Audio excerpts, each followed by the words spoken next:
Buenas noches, jóvenes, que Dios les bendiga.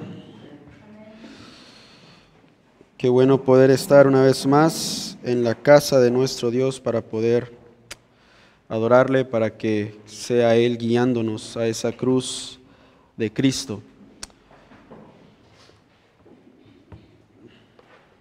Continuamos con nuestro estudio del libro de Ruth y quiero pedirles que puedan dirigirse al libro de Ruth, aunque sí quisiera hacer mención de la lectura que tuvimos en el día de hoy. Si ustedes prestaron atención, la lectura fue en Lucas, el Evangelio de Lucas, capítulo 10, versículos 25 al 37, donde encontramos esa parábola de que el Señor Jesucristo da acerca del buen samaritano. Y la razón por la cual pedí al hermano Antonio que leyera o que esta fuera nuestra lectura para el día de hoy es porque en esa parábola que Cristo le da a estos fariseos, a este hombre doctor de la ley, es porque esta parábola nos ofrece en una manera un paralelismo en el Nuevo Testamento acerca de Ruth, en el sentido de que la parábola del buen samaritano nos describe a un forastero, a un hombre extranjero, no judío, no israelita, que abraza y encarna la verdadera fe y las enseñanzas de la ley de Dios con una mayor fidelidad que los judíos practicantes, que los mismos fariseos. Si ustedes recuerdan la lectura de esa parábola, en Lucas capítulo 10, versículos 25 al 37, el Señor Jesús está tratando de hacerles ver a estos fariseos, a estos hombres que están cuestionando, lo que están tratando de encontrar un error en él. Cristo está tratando de hacerles ver de que aun y cuando ellos son doctores de la ley, aun y cuando ellos conocen el Pentateuco, conocen la ley de Dios, ellos no practicaban la ley de Dios como era debido, no practicaban la ley de Dios con una fe genuina. Y en una manera Cristo les muestra en esa parábola como un samaritano, alguien quien los judíos consideraban como una aberración, los consideraban como hombres extranjeros, hombres que eran sucios por el hecho de que los samaritanos surgieron de una unión entre los judíos y los asirios. Y Cristo les muestra por medio de esa parábola cómo un hombre queda en la calle golpeado, es asaltado, es herido, queda atendido a un lado de la calle y pasa, dice, un sacerdote. Y uno esperaría que un sacerdote, siendo siervo de Dios, iba a hacer algo, y no, dice que pasa de largo. Más bien pasó lejos de este hombre. Y luego dice que otro fariseo pasa por ahí, también pasó de largo. Pero este samaritano vino y tomó a este hombre, curó sus heridas, lo vendó, lo llevó a un mesón para que lo cuidaran y lo guardaran, y aún pagó de más para que lo cuidaran a él. Entonces Cristo muestra cómo este hombre extranjero fue capaz de mostrar una fe genuina en la ley, fue capaz de mostrar misericordia hacia este hombre judío, hablando en un contexto en el cual estas dos naciones eran enemigas, no se llevaban los samaritanos con los judíos. Y Cristo les muestra cómo este hombre mostró esa misericordia. Ahora, el punto de la parábola no es realmente ese, pero sí nos sirve para ilustrar lo que vemos en el libro de Ruth. Una mujer moabita, una mujer que no era israelita, no conocía la ley de Dios, pero que se vio en su vida casándose con un judío. Y al final, como vamos a ver en la medida que vamos estudiando esta historia, cómo ella mostró ser aún más fiel que los mismos judíos, que la misma nación de Israel, y obviamente todo con un propósito de Dios en mente. Les recuerdo que estamos viendo tres verdades acerca de Dios ante nuestro sufrimiento que nos muestran su continua providencia. La primera verdad es que Dios es el Padre que disciplina, y esto es lo que estuvimos aprendiendo la semana pasada, y estuvimos estudiando los versículos 1 al 5, los cuales en una manera son el prólogo o la introducción de todo el libro, y nos presentan en estos 5 versículos a los personajes de esta historia. A solo falta de uno, que es Booz.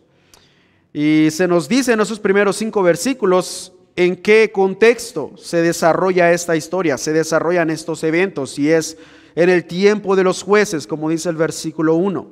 Y si ustedes leen el libro de los jueces, entonces van a ubicarse de que este era un tiempo de pobreza espiritual, donde el pueblo de Israel le había dado la espalda a Dios. El pueblo de Israel no estaba obedeciendo a la ley, donde el pueblo de Israel, cada uno de sus habitantes, cada uno de estos miembros de la nación, hacían lo que bien les parecía, hacían todo cuanto ellos querían sin considerar la ley de Jehová. Y es en ese contexto donde Ruth nos presenta al autor a Elimelech, un hombre que decide dejar la tierra prometida con su familia ante una crisis de una hambruna que se presenta dentro de la nación de Israel, probablemente parte del juicio de Dios para la nación por su desobediencia. Y entonces ante esta crisis, Elimelech, como cualquier ser humano, toma una decisión. Ante la crisis, él toma la decisión de irse de la tierra prometida para irse a la tierra de Moab, esperando encontrar ahí sustento y comodidad. Pero de una manera increíble y divina, termina más bien encontrando su muerte y la muerte de sus hijos, dejando entonces así a la madre de la familia, Noemí, desamparada. Y eso es lo que vemos en los primeros 5 versículos, lo que estuvimos aprendiendo la semana pasada.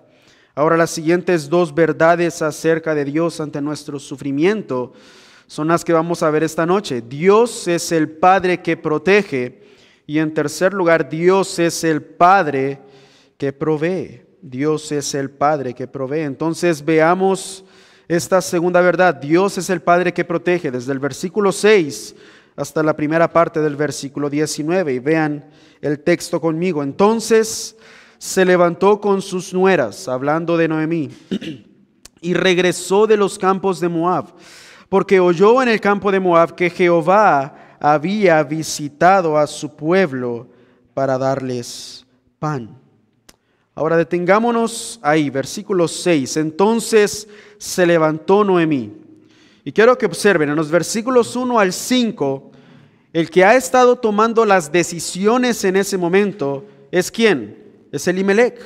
Como el padre de familia, como la cabeza del hogar, él es el que está tomando las decisiones. Él toma la decisión de irse a Moab ante esta hambruna. Y después sus hijos, después de que muere Elimelech, ellos toman como los hombres de la casa la decisión de casarse con mujeres moabitas.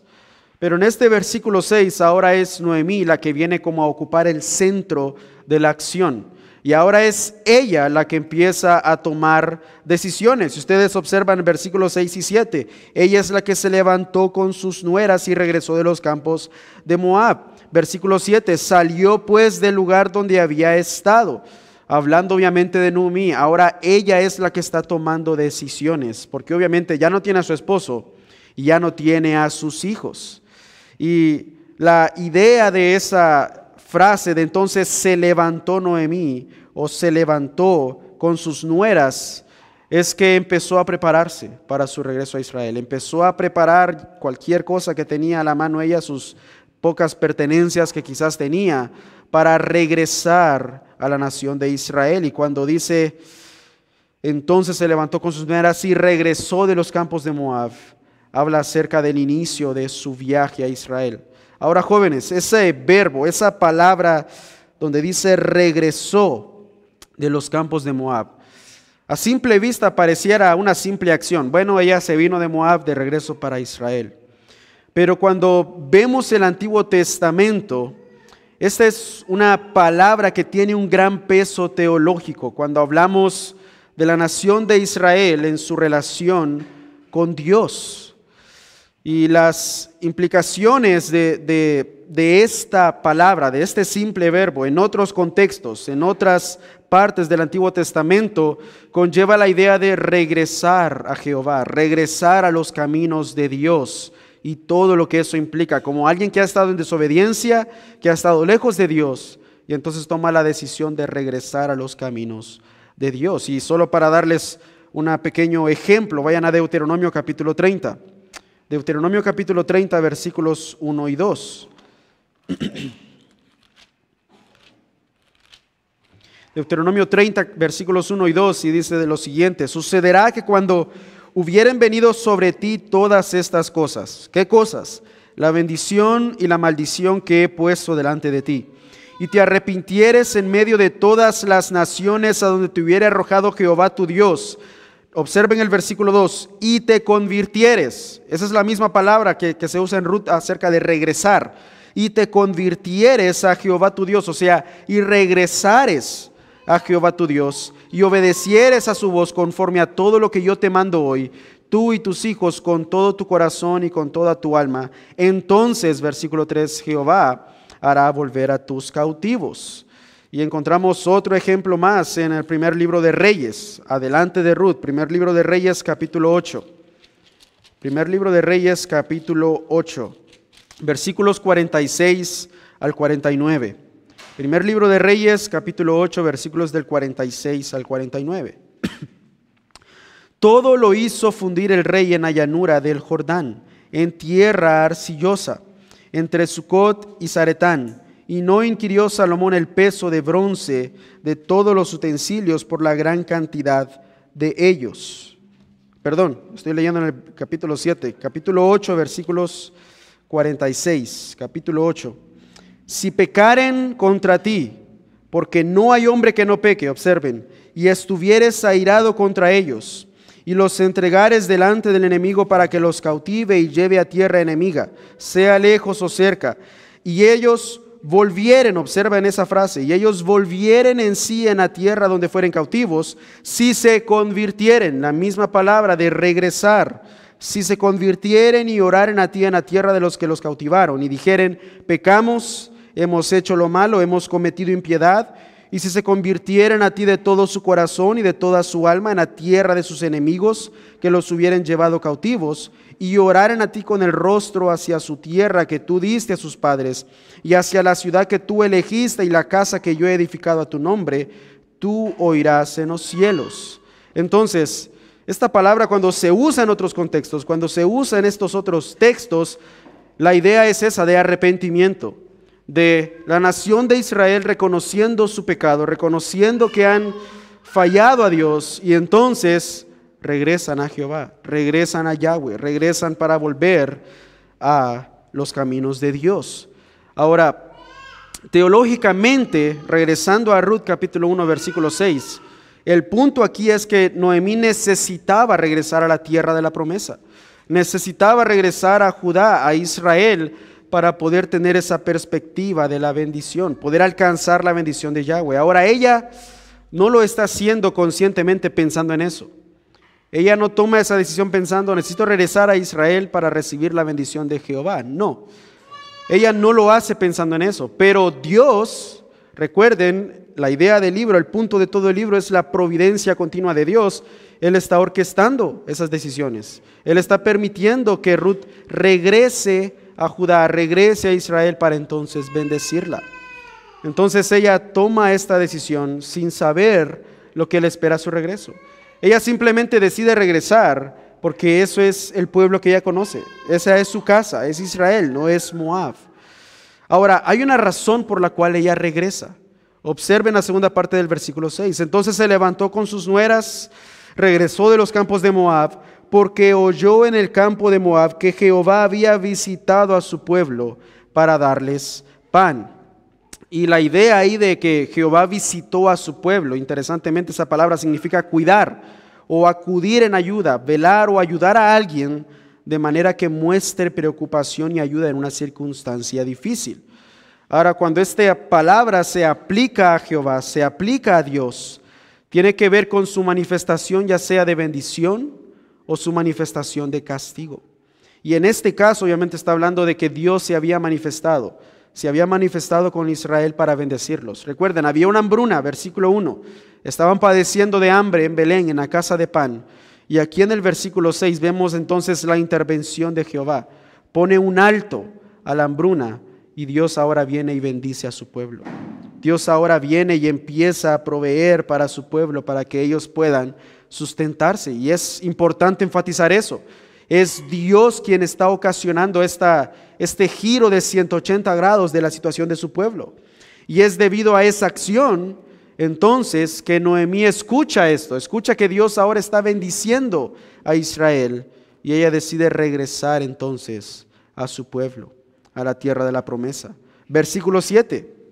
Salió pues del lugar donde había estado, y con ella sus 2 nueras, y comenzaron a caminar para volverse a la tierra de Judá. Y noten cómo se repite ese verbo de volverse o regresar, porque esa es la idea ahí, está regresando hacia Yahweh, está regresando hacia Jehová.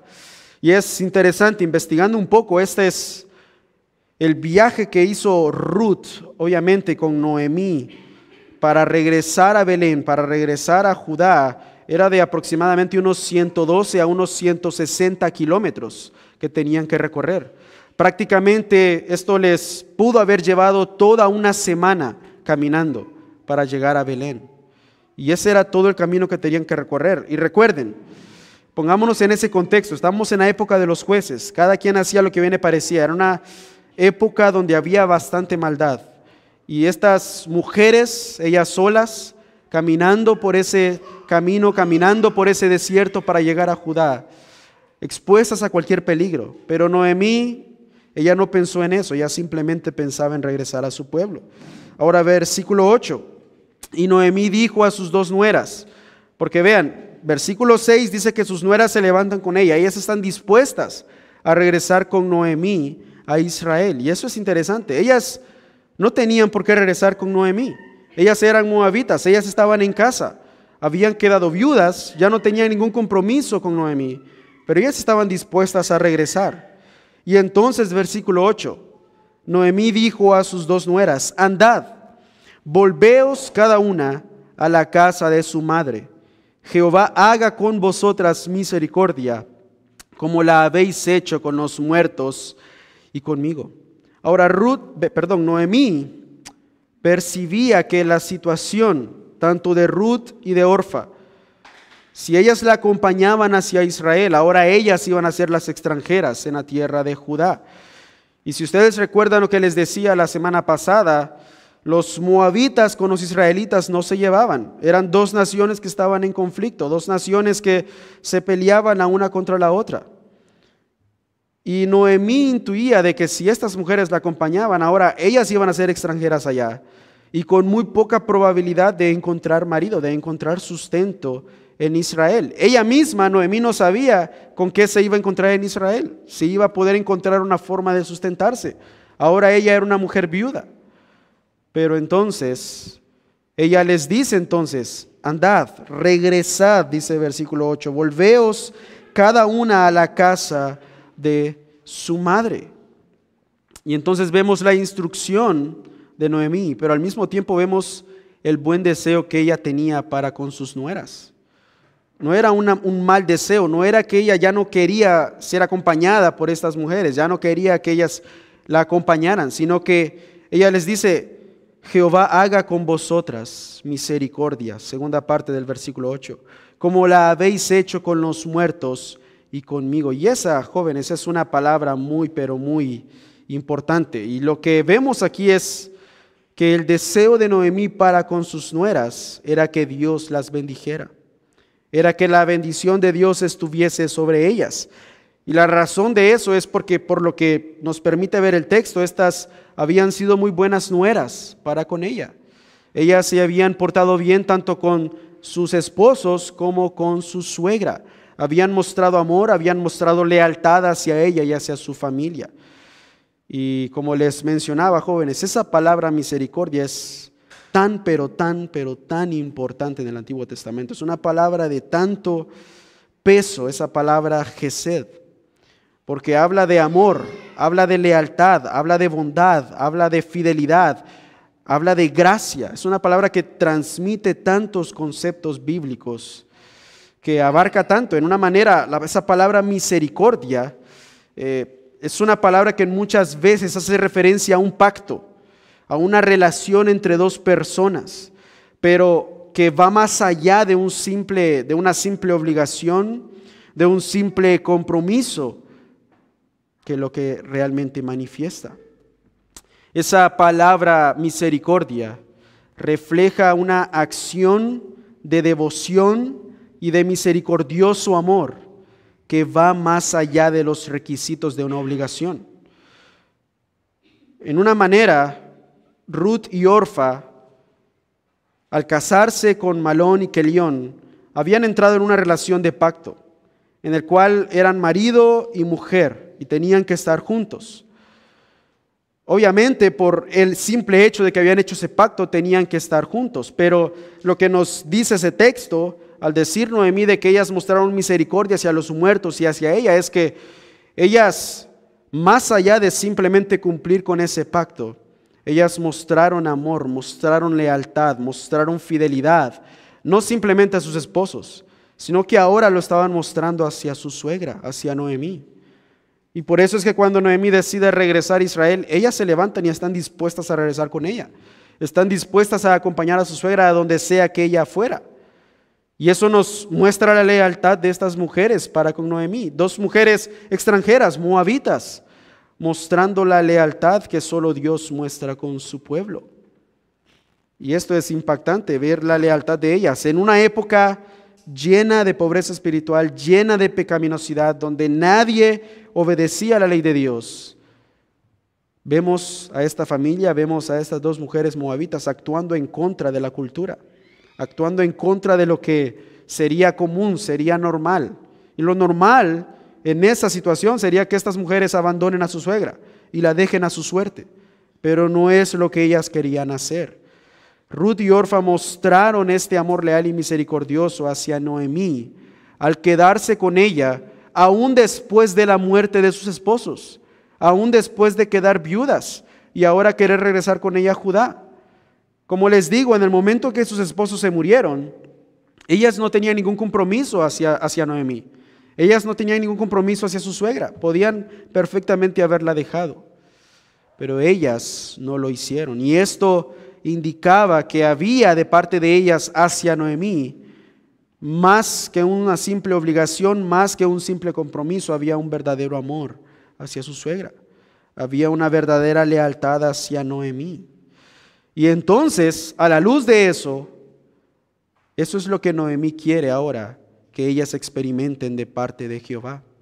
Ese es ahora el deseo que Noemí tiene para ellas. Esa es de una manera su petición, que de la misma manera que ellas la han bendecido a ella, le han mostrado amor, le han mostrado fidelidad, le han mostrado lealtad.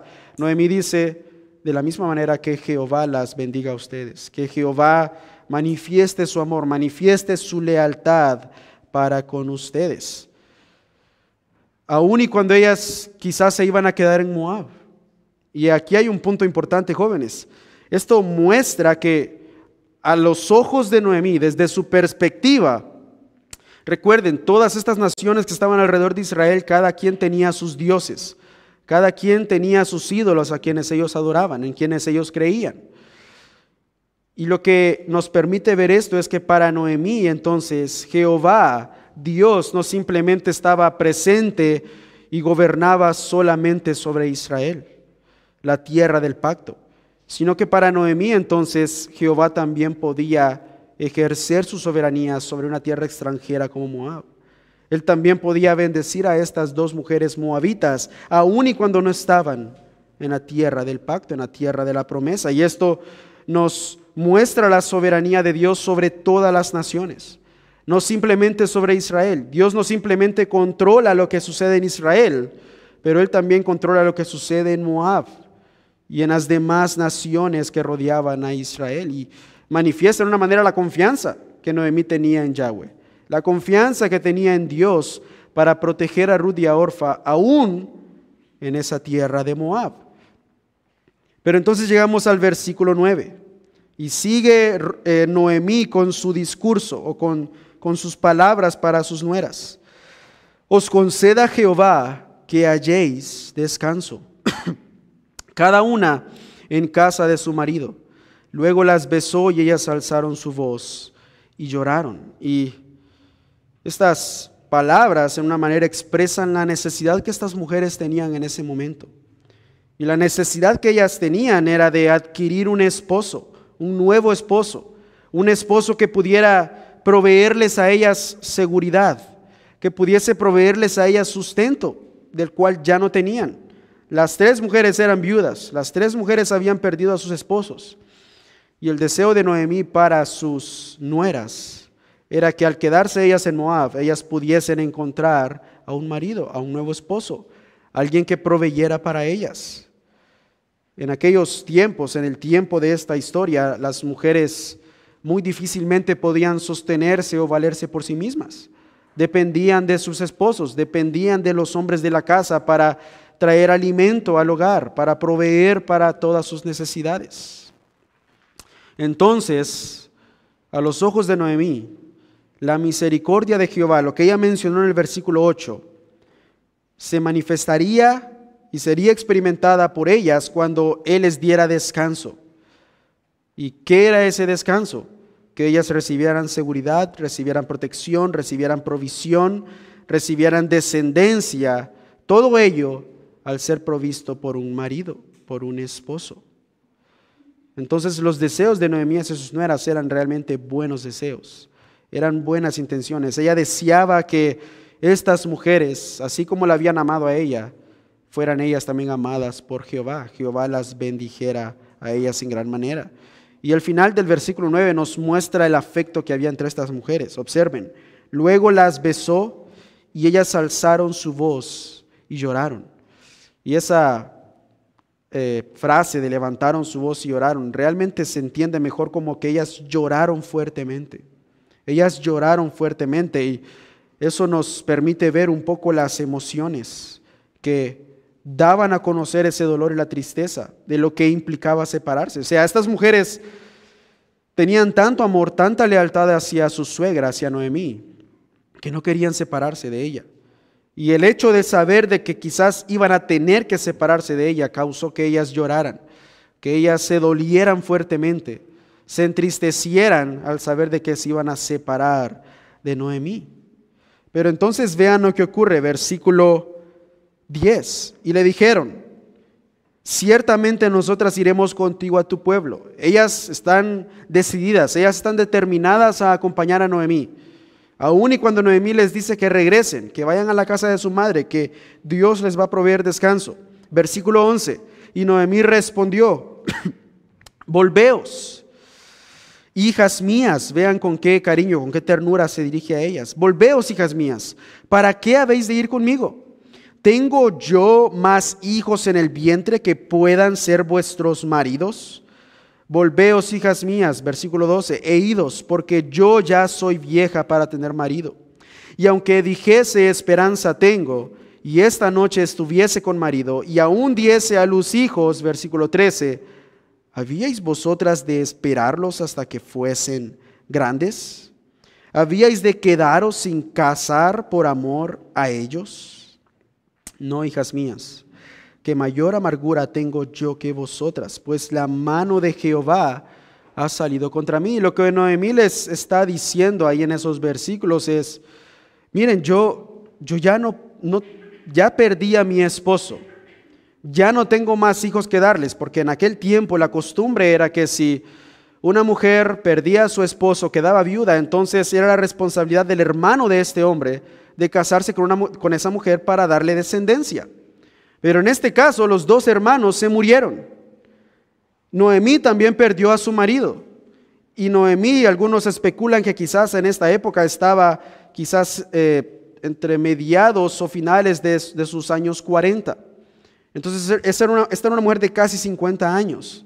Y ella no se veía a sí misma teniendo otro marido y teniendo hijos. Y ella les pone la situación a ellos.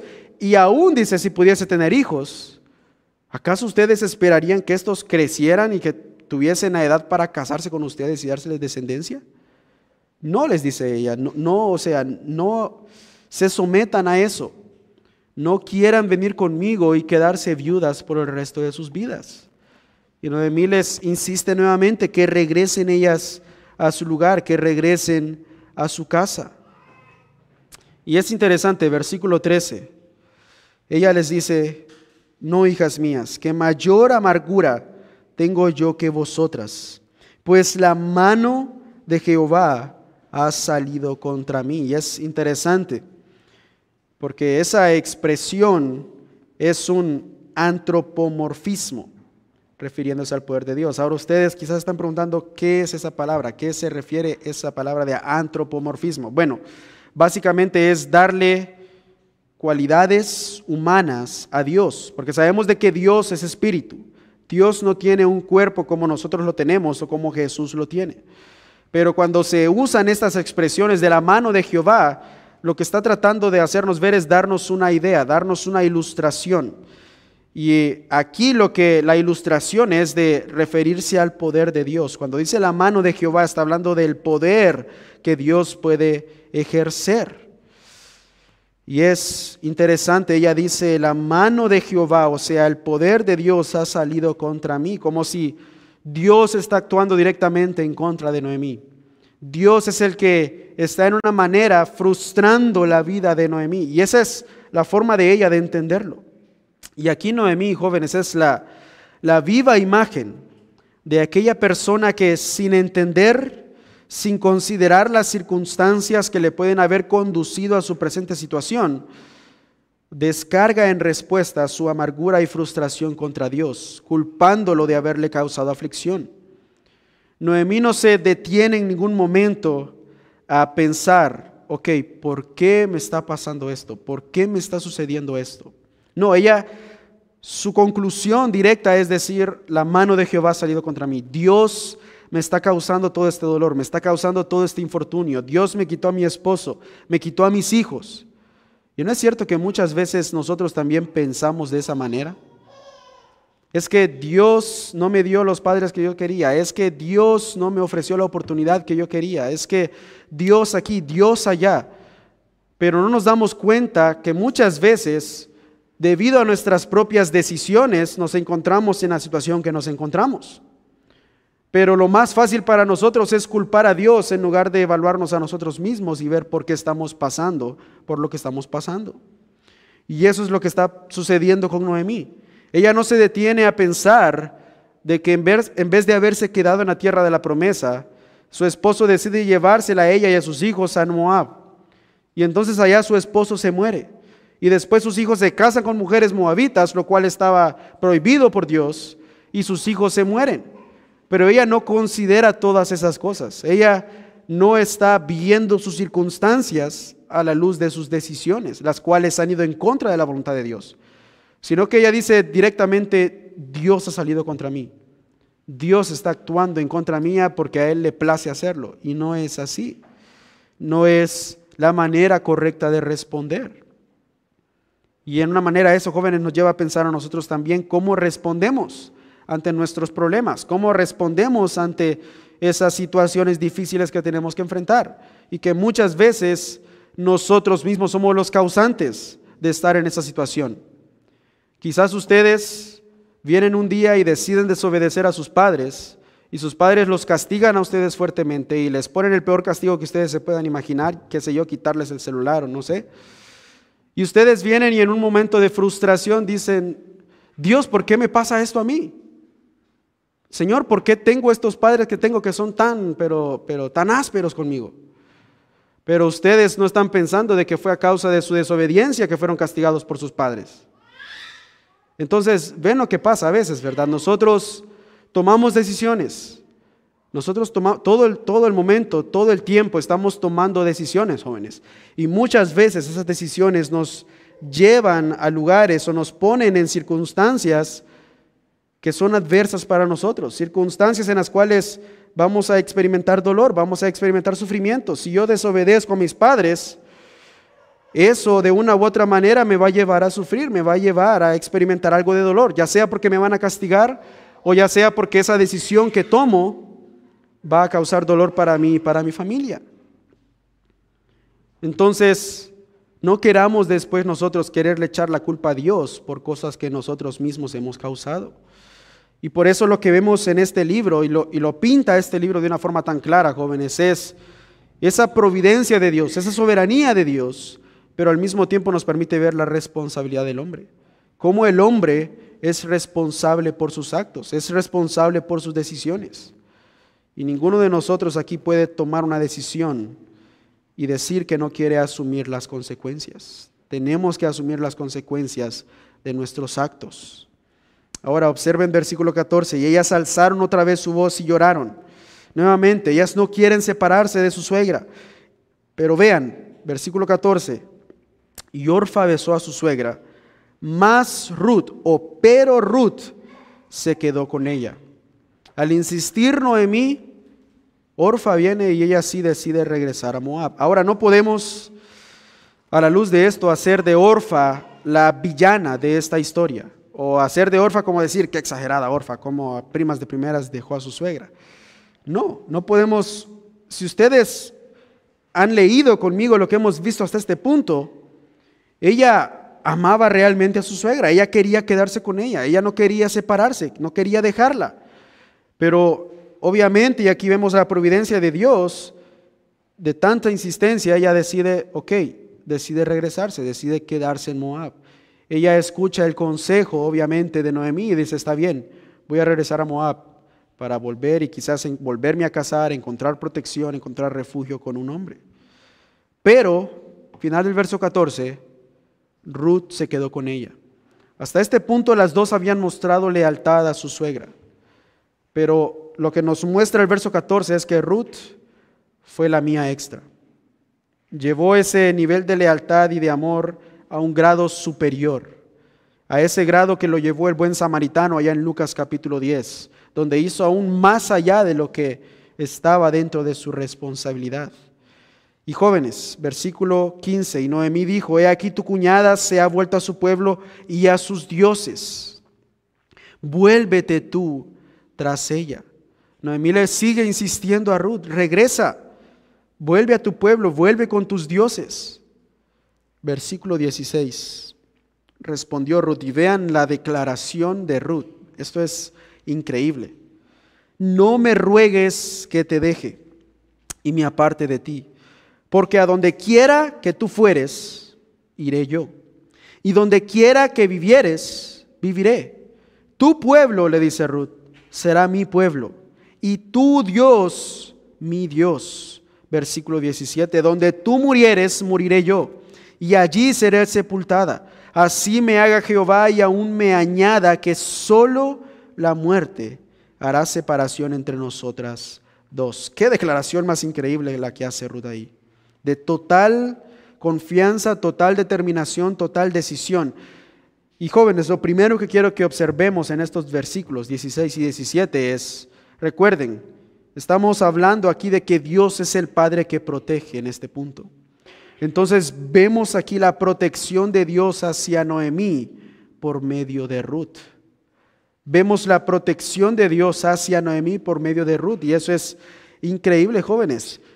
Aún en nuestro día de hoy, muchas veces cuando estamos en momentos de dificultad, cuando estamos en momentos de sufrimiento, de aflicción, Dios muchas veces va a usar personas, va a usar a otros creyentes, a otros hermanos en la fe para protegernos a nosotros. Dios muchas veces va a usar a esta comunidad de la iglesia. Por eso la iglesia local es tan importante, porque estamos velando los unos por los otros, no simplemente a nivel espiritual, pero también a nivel físico, a nivel económico.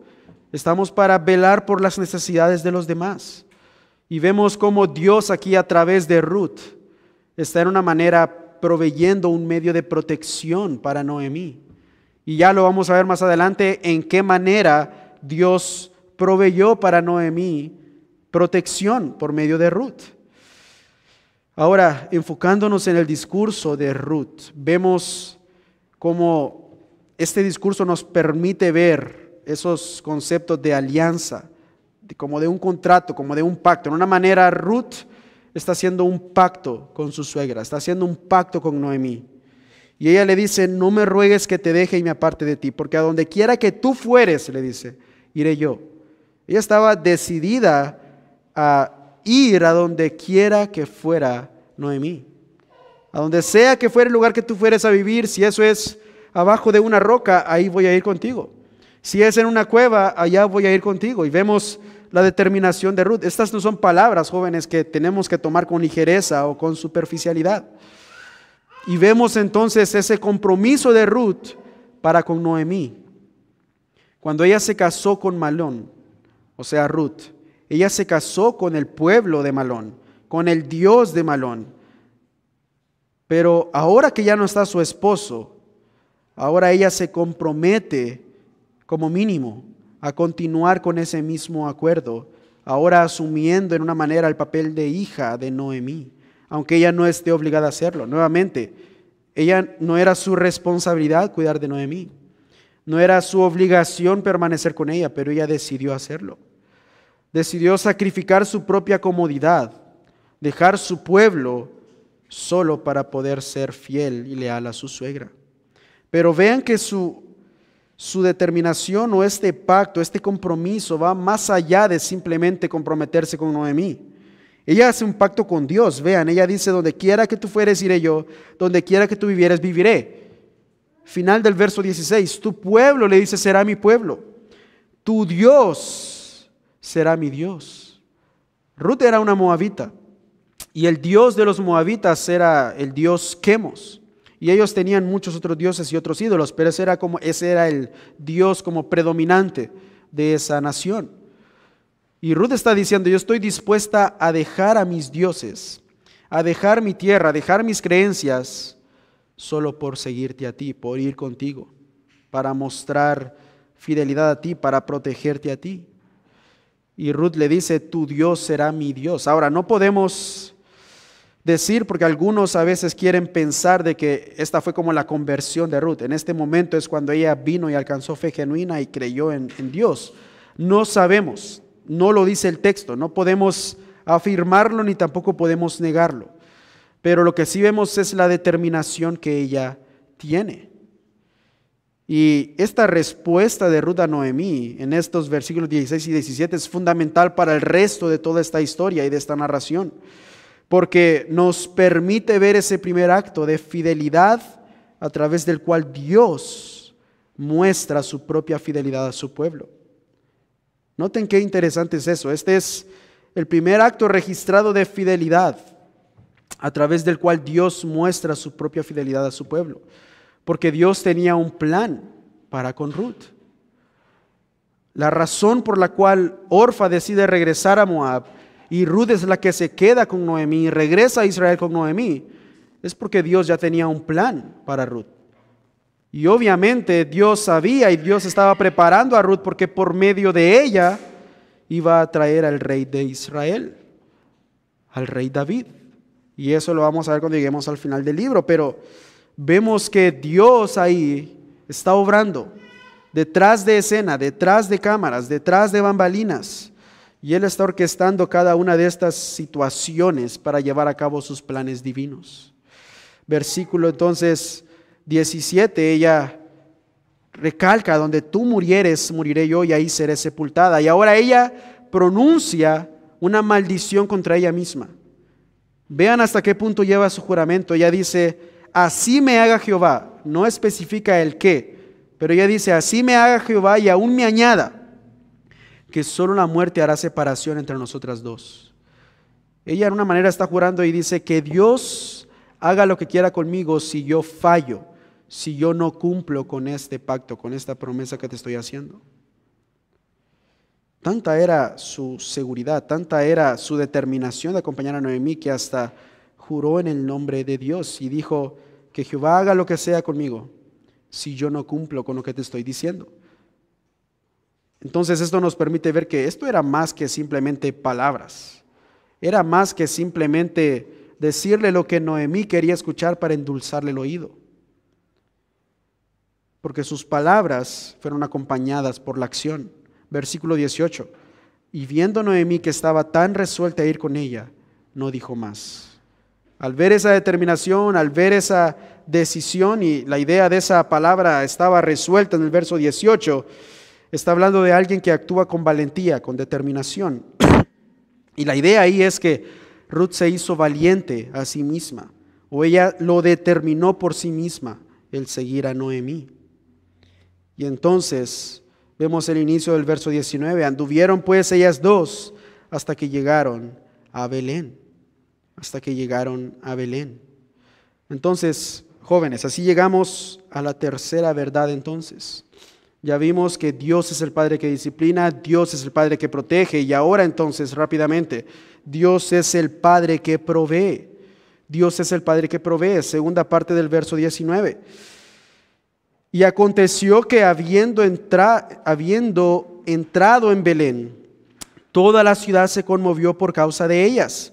Y decían, ¿no es esta Noemí? Entonces, vemos que la llegada de Noemí de regreso a Belén, las personas la reconocen. El pueblo identifica que esta es Noemí y nos dice que hubo como una agitación entre el pueblo. Y nos dice el texto ahí que ellos se conmovieron. Ahora, esa palabra realmente no comunica la verdadera reacción de los habitantes de Belén. Y una mejor traducción de esa palabra se conmovió es que ellos se sacudieron. Pero la pregunta aquí realmente es, ¿cuál es el sentido? ¿Qué es lo que ellos sintieron? ¿Qué es lo que quiere decir el texto cuando dice que ellos se sacudieron? ¿Sería alegría de parte del pueblo al ver que Noemí había regresado a Israel? Recuerden, habían pasado prácticamente más de 10 años desde que ella se había ido. Y ellos la ven y quizás fue alegría por verla, o quizás fue sorpresa por verla en el estado que ella venía. Recuerden, ella ahora era 10 años más vieja, pero también seguramente había un gran cambio en su aspecto físico por todo el sufrimiento que ella había tenido que soportar al perder a su esposo y a sus hijos. Y quizás fueron las dos cosas. Por una parte, alegría al verla regresar a la tierra prometida, pero quizás por otra parte también sorpresa al ver el estado en el cual ella se encontraba. Y vemos de que ellos dicen entonces en el versículo 19, ¿no es esta Noemí? Y una observación interesante es que las que hacen la pregunta realmente aquí son las mujeres del pueblo. No es todo el pueblo en general, sino que son las mujeres. Y no es para decir de que las mujeres son las que son saconas, ¿verdad? Pero interesantemente en el texto hebreo, lo que nos permite ver eso es que son las mujeres del pueblo las que la ven y dicen, ¿no es esta Noemí? Y observen versículo 20. Y ella les respondía, no me llaméis Noemí. Recuerden, ¿cuál es el significado de Noemí? Agradable, dulce. Y ella dice, ya no me llaméis agradable o ya no me llaméis dulce, sino llamadme Mara, porque en grande amargura me ha puesto el Todopoderoso. Ahora, ahora ella quiere que la llamen amarga, que es todo lo opuesto, todo lo contrario a Noemí, que significa dulce, que significa agradable. Ahora ella quiere que la identifiquen como alguien que está en amargura y está en angustia. Y esa es la idea de esa palabra Mara. Ahora Noemí no se pregunta el por qué ella está en angustia. No hace una autoevaluación de por qué está en esa situación nuevamente. No se pregunta por qué ella está amargada, pero ella... La conclusión que llega es que Dios es el que la tiene en esa situación. Vean, en grande amargura me ha puesto el Todopoderoso. Ahora vean el verso 21. Yo me fui llena. Ahora es un poco irónica esa frase, porque recuerden, ellos se fueron de Israel porque había hambruna. Pero la idea ahí realmente cuando dice yo me fui llena es que está hablando de que ella se fue con su familia. Pero Jehová, dice versículo 21, me ha vuelto con las manos vacías. O sea, ahora ella ha regresado sin su familia, sin su esposo, sin sus hijos. Y en una manera ella también implica que es Dios mismo el que ha causado el retorno de ella a Judá. Ahora, en una manera ella está diciendo las palabras o las cosas correctas, pero está diciendo las cosas correctas intentando decir lo erróneo. Ahora, ¿qué quiero decir con eso? No hay duda de que Dios es el que la hizo regresar. Al permitir que Elimelech muriera, al permitir que sus hijos murieran, Dios provocó esas circunstancias para que ella tomara la decisión de regresar a Israel. Y esto era necesario para Dios obrar su plan. Pero eso no era lo que Noemí quería decir. Noemí no estaba haciendo referencia a esa providencia y soberanía de Dios. La intención de Noemí era simplemente decir de que Dios la había hecho a ella regresar sin nada, acusando en una manera a Dios por lo que estaba sucediendo en su vida. Nuevamente, ella estaba quejándose en una manera en contra de Dios, de que Dios era el que había alterado todo el estatus de su vida. Para ella, Dios la había sometido a un juicio que ella no merecía. Y esa es la idea de esas palabras donde ella dice, ¿por qué me llamaréis Noemí, ya que Jehová ha dado testimonio contra mí y el Todopoderoso me ha afligido? Dice ella. Y donde dice dado testimonio, da esa idea como de alguien que ejerce un juicio contra una persona. Y Noemí aquí pone a Dios como el juez, pero también lo pone como aquel que es el acusador de ella y el que la ha puesto en esta situación. Y esa es la perspectiva de ella. Esa es la conclusión que ella llega. Dios me está causando todo esto en mi vida. Y muchas veces nosotros también llegamos a esas conclusiones. Pero entonces llegamos al versículo 22. Recuerden, Dios es el Padre que provee. Y el verso 22 ahora nos da la perspectiva, en una manera, la perspectiva divina o la perspectiva del autor, que en sí es la perspectiva que Dios nos quiere dar a nosotros. En cada narrativa, jóvenes, tenemos que encontrar el punto de vista. Y aquí está este punto de vista. Así volvió Noemí y Ruth la moabita, su nuera, con ella. Volvió de los campos de Moab. Final del verso 22. Y llegaron a Belén al comienzo de la siega de la cebada. Ya Dios había puesto un alto a la hambruna y ahora Dios estaba empezando a bendecir a su pueblo. Y en el momento que Noemí llega a Belén con Ruth, regresa a su tierra, regresa a su pueblo, y ella regresa con amargura, regresa con aflicción, regresa angustiada. Dice, Dios ha traído todas estas tragedias a mi vida.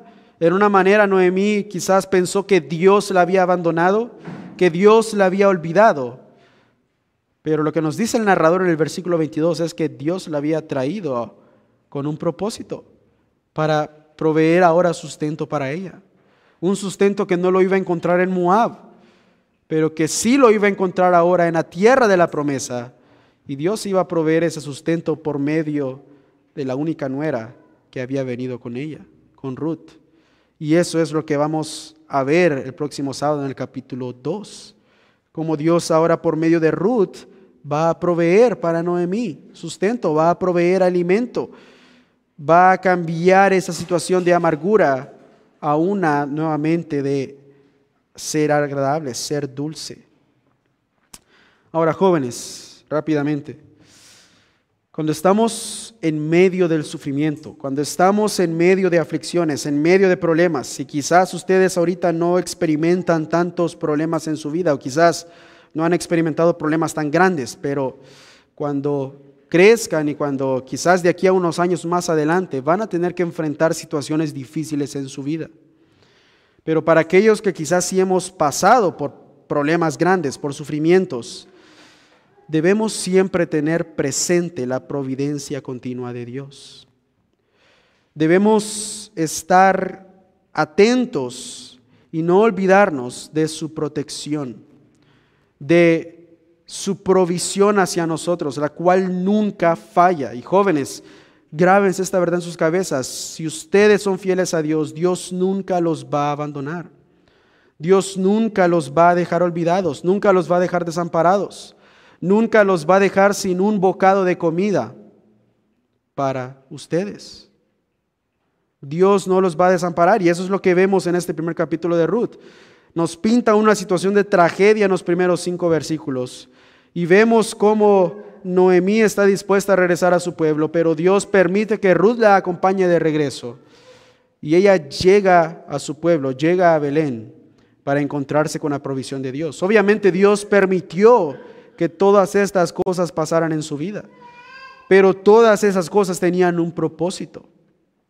Y recuerden, Noemí se había ido de la tierra de la promesa con su esposo y eso no era lo que ellos tenían que hacer. Y entonces Dios en una manera los sometió a una cierta disciplina y la trajo a ella de regreso. Y nosotros muchas veces, no siempre, pero en algunas ocasiones vamos a sufrir debido a que hemos desobedecido a Dios, debido a que Él nos está disciplinando y está tratando de trabajar en nuestras vidas, de hacernos ver nuestro pecado, hacernos ver nuestras debilidades, nuestras falencias, nuestras limitaciones. Porque Dios quiere que nosotros sepamos, que nosotros veamos en carne propia de que dependemos completamente de Él. Nosotros no somos autónomos, no somos independientes. No podemos valernos por nosotros mismos. sino simplemente podemos depender de Dios. Él es el que provee para nosotros. Él es el que nos protege cada vez que salimos de nuestras casas, ya sea para venir a la iglesia, para ir al centro, para ser mandados. Dios nos está protegiendo, nos está guardando. Y aun y si algo nos pasara es porque Dios permite que eso suceda. Pero no podemos pasar por alto esa providencia continua de Dios en nuestras vidas. Y quiero llevarlos a Romanos para terminar. Nosotros, y quizás muchos de ustedes se saben este versículo, Romanos 8:29, quizás se lo saben de memoria.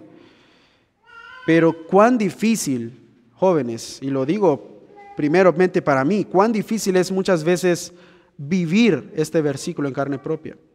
Cuán difícil es aferrarnos a veces a esta verdad. Romanos 8:29, y sabemos que a los que aman a Dios, aquellos que han creído en Él, aquellos que aman a Dios, que aman a Cristo, que creen en su palabra, todas las cosas que les ayudan a bien. Esto es a los que conforme a su propósito son llamados. Todas las cosas, no solo las buenas, no solo en los tiempos de abundancia, en los tiempos cuando Dios nos bendice. No, todas las cosas. Eso incluye los problemas, incluye las aflicciones, incluye los sufrimientos. Para aquellos que aman a Dios, aquellos que están en Cristo, aquellos que hemos puesto nuestra fe en Jesús como nuestro Salvador, dice la palabra de Dios, todas las cosas nos ayudan a bien. ¿Por qué? Porque Dios, todo lo que trae a nuestras vidas, lo hace con un propósito. No lo hace simplemente porque Él está aburrido y quiere divertirse con nosotros. No lo hace porque dice, es que Fernando ha sido muy malo, entonces voy ahí a empezar a molestarlo. No. Todo lo que Dios hace, todo lo que Dios trae a nuestras vidas o nos quita de nuestras vidas es con un propósito. Y ese propósito de Dios es nuestra santificación, como dice Tesalonicenses. Es para hacernos a nosotros madurar en la fe. Es para hacernos a nosotros depender más de Él, apegarnos más a Él. En lugar de separarnos de Él, Dios lo que quiere es que nos acerquemos. Recuerden esa palabra regresar, cuando Noemí regresó. ¿Cuál era el deseo de Dios? Que ella reconociera su pecado y se volviera a Él. Y Dios puso las circunstancias para que Noemí regresara. Es Dios mismo trayéndola a ella hacia Él. Y eso es lo que Dios hace con nosotros. Cuando hemos pecado, cuando hemos desobedecido, Dios quiere atraernos hacia Él, porque Él es un Dios de amor, porque Él es el Padre que disciplina, Él es el Padre que protege, Él es el Padre que provee. Y ante eso nosotros solo podemos decir gloria a Dios. Gracias, Señor, porque tú eres nuestro Padre, tú eres ese Dios soberano, ese Dios que obra con providencia y que yo sé que está al cuidado de mi vida porque yo soy su hijo. Pero jóvenes, si ustedes no han creído en Cristo Jesús, no pueden experimentar estas bendiciones. No pueden experimentar esa providencia continua de Dios en sus vidas. Porque ustedes no son parte de su familia si no han creído en Cristo. No son parte de ese redil, de ese pueblo. Y lo que Dios les llama a ustedes en esta noche es que ustedes puedan reconocer a Cristo como su Salvador. Puedan reconocer de que fuera de Cristo no pueden llamar a Dios su Padre Celestial. Fuera de Cristo ustedes no pueden experimentar ese cuidado providencial de Dios en sus vidas. Fuera de Cristo ustedes no pueden encontrar paz y tranquilidad aún en medio de las peores aflicciones. Solamente en Cristo es que podemos decir Romanos 8:29 con toda certeza. Los que aman a Dios, todas las cosas les ayudan a bien. Oremos. Padre, te agradecemos, te alabamos, te adoramos por tu palabra, porque es tan clara, es tan viva, es tan eficaz, es más cortante que toda espada de dos filos. Señor, es tu palabra la que penetra en nuestros corazones, discierne nuestros pensamientos, nos permite vernos como a un espejo para poder contemplar nuestra pecaminosidad, contemplar cuán inútiles somos alejados de ti, cuánto necesitamos de ti, Señor, cada día, cada minuto, cada segundo. Y Padre, te pido, Señor, por estos jóvenes. Te pido por mi vida y te pido por la vida de estos jóvenes para que nos ayudes a confiar en ti, Señor, a descansar en tu providencia continua. Cuando estamos en medio o estamos afrontando problemas, estamos en medio de circunstancias difíciles, Señor, ayúdanos a descansar en ti, ayúdanos a saber, a reconocer, a aceptar de que tú estás en control, de que tú estás obrando para nuestro bien, de que tú estás permitiendo ciertas cosas en nuestras vidas para que nosotros podamos crecer, podamos madurar, podamos confiar más en ti. Señor, gracias porque tú eres ese Padre de misericordias, ese Dios que nos ama lealmente, nos ama fielmente, nos ama misericordiosamente. Padre, te pido que nos bendigas, te pido que nos cuides, que nos guardes.